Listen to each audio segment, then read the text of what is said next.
আপনাদের বাংলাদেশ একটা দেশ কিনা? বলেন একটা দেশ কিনা? এই দেশটা কি ধ্বংস হোক চান না বেঁচে যাক চান? কয়েন ধ্বংস হোক চান না বেঁচে থাকুক চান? এবার বলেন তো ইসলাম একটা জগৎ কিনা?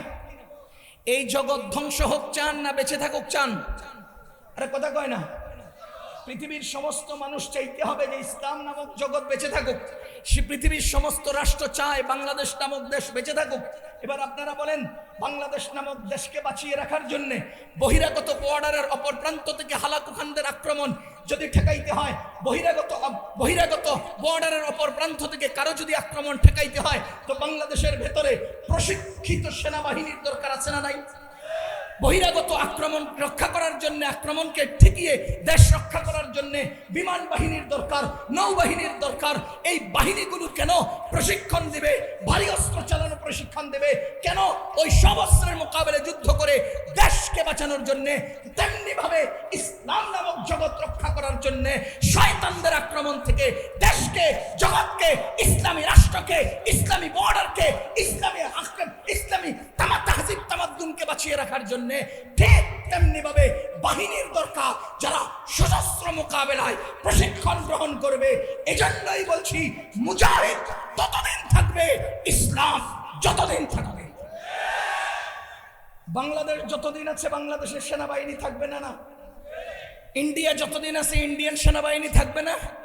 পাকিস্তান যতদিন আছে পাকিস্তানের সেনাবাহিনী থাকবে কিনা? কেন? বহিরাগত আক্রমণ থেকে দেশকে বাঁচানোর জন্য। এবার আপনি বলেন, বহিরাগত আক্রমণ থেকে ইসলামকে রক্ষা করার জন্য এরকম সেনাবাহিনীর দরকার আছে না নাই?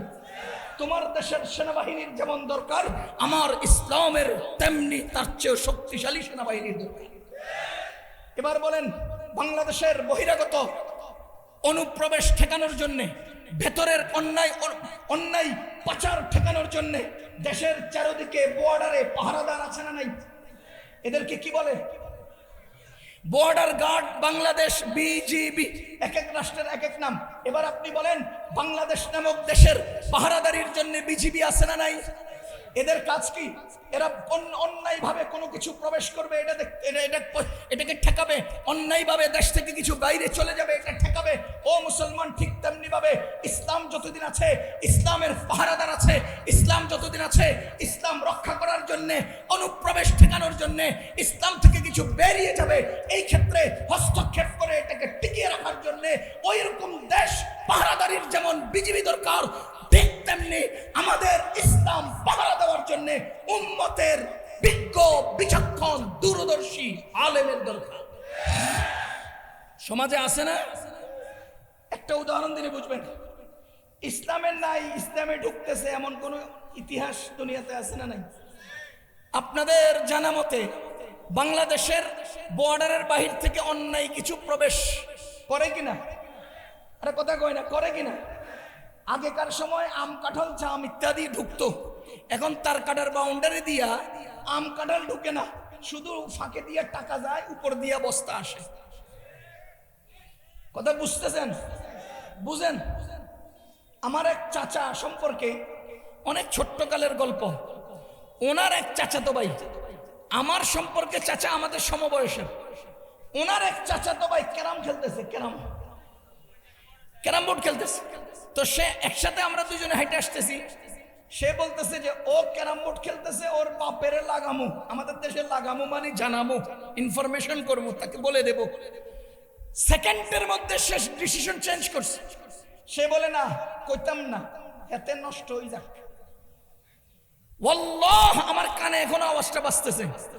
সে প্রথম কি বললো? ও ক্যারাম খেলতেছে, তার বাপের লাগামু। এরপরে সাথে সাথে কি বললো? না, বলবো না, ও নষ্ট হয়ে যাক।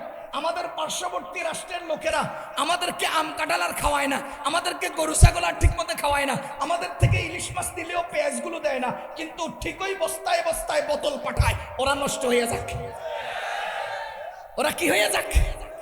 এজন্য মুসলমান, আজকে আমাদের ওখানে কিছুই আসে না, শুধু বোতল আসে আর বোতল আসে। কথা ঠিক কিনা? তো আমাদের দেশে অন্যায়ভাবে কিছু ঢুকে কিনা? বলেন ঢুকে কিনা? বিজিবি পাহারা দেয়, বিজিবি পাহারা দেয়, বিডিআর পাহারা দেয়, তাদের পাহারাদের ফাঁকে ফাঁকে অন্যায় কিছু ঢুকে, বিজিবি ভিতর থেকে কিছু বাইরে যাওয়ার সুযোগ দিতে চায় না, পাহারা দেয়, এরপরে অন্যায়ভাবে বাইরে চলে যায়। এখানে বিজিবির কোনো দায় নেই, কারণ তারা তাদের চৌকস পাহারাদারির চেষ্টা করে, এরপরে অন্যায়ভাবে ওই ব্লকে যারা করে তারা এগুলোকে ঢুকায় বাইর করে। ঠিক তেমনি ভাবে আমাদের ইসলাম থেকে যেগুলো বাইর হতে চাচ্ছে, আমাদের উলামায়ে কেরাম গলা ফাটিয়ে আপনাদেরকে বলছে এগুলো বের হতে দিবেন না। ইসলামে প্রবেশ করছে, উলামায়ে কেরাম গলা ফাটিয়ে বলছে এগুলো ভিতরে ঢুকতে দিবেন না।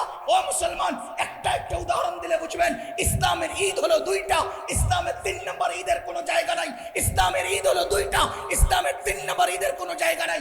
উলামায়ে কেরাম বলে যাচ্ছে ঈদে মিলাদুন নবী বিশ্বাস করা কুফরি, পালন করা ফাসিকি, এটা ঢুকতে দিবেন না, ঢুকতে দিবেন না, ঢুকতে দিবেন না।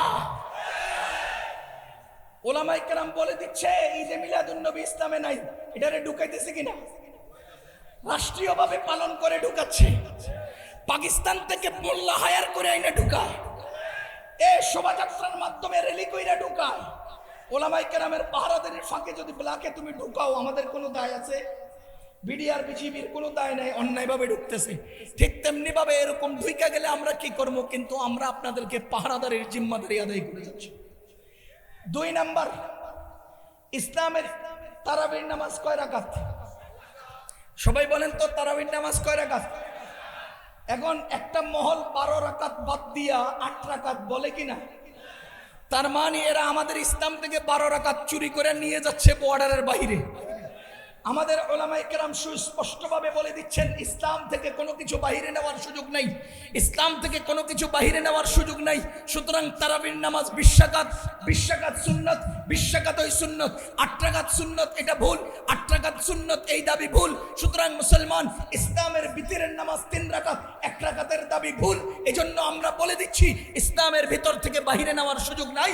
উলামায়ে কেরাম পাহারাদারের জিম্মাদারি দিচ্ছে, আপনারা এরপরেও যদি ইসলাম থেকে 12 রাকাত তারাবি ছেড়ে দেন, আমাদের কিছু করার নাই। ও মুসলমান, এবার বলেন, দেশের ভেতরে উশৃঙ্খলতা রক্ষা করার জন্য, নিয়ন্ত্রণ করার জন্য আইন শৃঙ্খলা রক্ষাকারী বাহিনী আছে না নাই?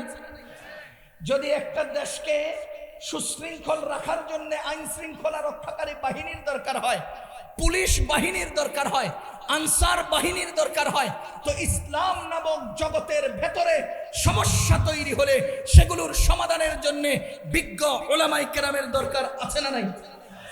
এজন্য ইসলামের ভিতরে বিজ্ঞ উলামায়ে কেরাম আছেন। আপনাদের স্পেশাল পুলিশের একটা ফোর্স আছে আইন শৃঙ্খলা রক্ষা করার জন্য, আপনাদের স্পেশাল র্যাবের একটা ফোর্স আছে আইন শৃঙ্খলা রক্ষা করার জন্য। ঠিক তেমনি ভাবে মুসলিম দেশে, মুসলিম সমাজে, ইসলামিক জগতে, ইসলামের মধ্যে, ইসলামী জগতের মধ্যে, মুসলমানদের সমাজে অন্যায় উল্টাপাল্টা হয়ে গেলে সেগুলোর মীমাংসার জন্য বিজ্ঞ উলামায়ে কেরামের ফতোয়া বোর্ড আছে, স্পেশাল ফোর্স আছে। এগুলো থাকার দরকার আছে না নাই? এবার বলেন, আপনাদের দেশের দোকানে আগুন লাগলে কে নিভায়? আপনাদের দেশের গাড়িতে আগুন লাগলে কে নিভায়? আপনাদের দেশের বাড়িতে আগুন লাগলে কে নিভায়? ও মিয়া, আপনাদের স্বামী আর স্ত্রীর দুজনের মাঝখানে যখন আগুন লাগে কে নিভায়? কথা কয় না? যদি আপনার গাড়িতে আগুন লাগলে ফায়ার সার্ভিসের প্রয়োজন হয়, তো আপনার বাড়িতে আগুন লাগলে ফায়ার সার্ভিসের প্রয়োজন হয়। আপনারা জামাই আর বউয়ে একান্তে মানুষের সামনে রাগের মাথায় চিৎকার দিয়ে বউরে যে 3টা মাইরা দেন, এই আগুন নিবানোর জন্য প্রতি সপ্তাহে নিয়ে 200টা সাইন করা লাগে। সুতরাং এই আগুন কে নিবায়? উলামায়ে কেরাম নিবায়। এই জাতীয় উলামায়ে কেরামের স্পেশাল আগুন নিবানেওয়ালা ফায়ার সার্ভিস গোষ্ঠীর দরকার আছে না নাই?